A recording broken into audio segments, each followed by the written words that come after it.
दुखद हादसा हुआ, इसके बाद भी आस्था और विश्वास तमाम परेशानियों पर भारी पड़ी। अध्यक्ष महोदय वह चित्र लेके आया हूं। ये देखिए, एक बहू है, अपनी सास को पीठ पर लाद करके जा रही है महाकुंभ स्नान करने के लिए।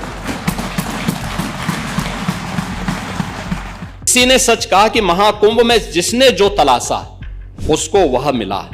गिद्धों को केवल घास मिली, सूअरों को गंदगी मिली, संवेदनशील लोगों को रिश्तों की खूबसूरत तस्वीर मिली, आस्थावानों को पुण्य मिला।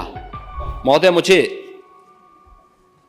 सोशल मीडिया हैंडल पर एक बात बहुत अच्छी लगी। एक सज्जन ने इस बात को कहा और उसने जो लोग महाकुंभ का विरोध कर रहे थे उनके बारे में उसने बहुत सटीक टिप्पणी की। उन्होंने कहा कि पिछले 1.5 महीने में आप वामपंथियों, समाजवादियों की बाल खगाल लीजिए, महाकुंभ को लेकर के विश्व भ्रमण के अलावा कुछ नहीं दिखेगा। गंदगी, अव्यवस्था, पर्यटकों की परेशानी के अलावा इनकी बजबजाती वाल पर दूसरी कुछ भी नहीं मिलेगा। लेकिन इन सब से इतर धरातल पर इनकी बजबजाती विचारधारा का कोई असर नहीं है। हज के दौरान अव्यवस्था से होने वाली सैकड़ों मौतों पर चुप्पी साध जाने वाले भारत के वामपंथी सेकुलर स्कॉलर महाकुंभ की भव्यता पर उल्टी करते नजर आए हैं।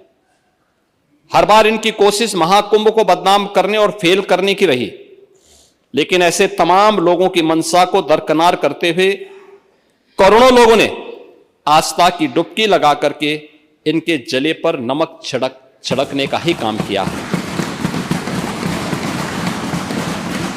उन्होंने आगे लिखा है कि महाकुंभ के दौरान दुखद हादसा हुआ, इसके बाद भी आस्था और विश्वास तमाम परेशानियों पर भारी पड़ी। तीर्थयात्री समस्त परेशानियों और मुश्किलों का पहाड़ चढ़कर भी प्रयागराज महाकुंभ पहुंचे, वहां से स्नान कर खुशी खुशी वापस लौटे। रिश्तों के जटिल समीकरण का परिभाषा गढ़ता महाकुंभ अब समारोह की ओर है, लेकिन यहां से निकला संदेश हर सनातन के मन में अमिट छाप छोड़ गया है, जो वर्षों तक लोगों की बतकही और कहानियों में जीवंत रहेगा। हर तरफ अपनी मां और बुजुर्गों को महाकुंभ में अनाथ छोड़ देने वाले बेटे रहे हों, तो दूसरी तरफ अपनी सास को पीठ पर उठाकर कुंभ स्नान कराने वाली बहू भी रही है। लेकिन सनातन विरोधियों को नजर केवल गंदगी पर पड़ी। मैं अध्यक्ष महोदय वह चित्र लेके आया हूं। ये देखिए, एक बहू है, अपनी सास को पीठ पर लाद करके जा रही है महाकुंभ स्नान करने के लिए।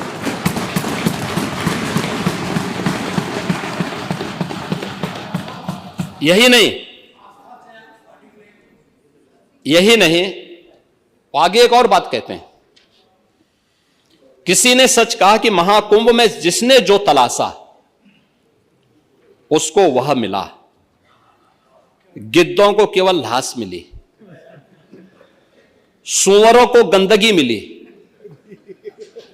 संवेदनशील लोगों को रिश्तों की खूबसूरत तस्वीर मिली, आस्थावानों को पुण्य मिला, सज्जनों को सज्जनता मिली, गरीबों को रोजगार मिला, अमीरों को धंधा मिला, श्रद्धालुओं को साफ सुथरी व्यवस्था मिली, पर्यटकों को अव्यवस्था मिली, सद्भावना वाले लोगों को जाति रहित व्यवस्था मिली, भक्तों को भगवान मिले। मतलब सबने अपने स्वभाव और चरित्र के अनुसार चीजों को देखा है। एक ही घाट पर सभी जातीय वर्ग के तीर्थयात्री स्नानार्थी बिना किसी भेदभाव के नहाते रहे।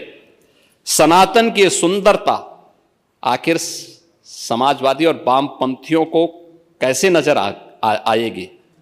लेकिन इनके द्वारा लगातार किए जाने वाले प्रश्न इनकी नियत को ही संदेह के दायरे में खड़ी करती है।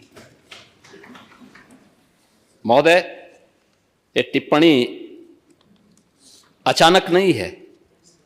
ये टिप्पणी भारत की टिप्पणी है और भारत की भावनाओं की टिप्पणी है। और जो स्वयं कुछ कर नहीं सकते थे, जिन लोगों ने अपने समय में इस पूरे आयोजन को अव्यवस्था और भ्रष्टाचार का शिकार बनाया था, आज वे महाकुंभ पर इस प्रकार की टिप्पणी करके भारत की भावनाओं के साथ ही खिलवाड़ करने का काम कर रहे हैं।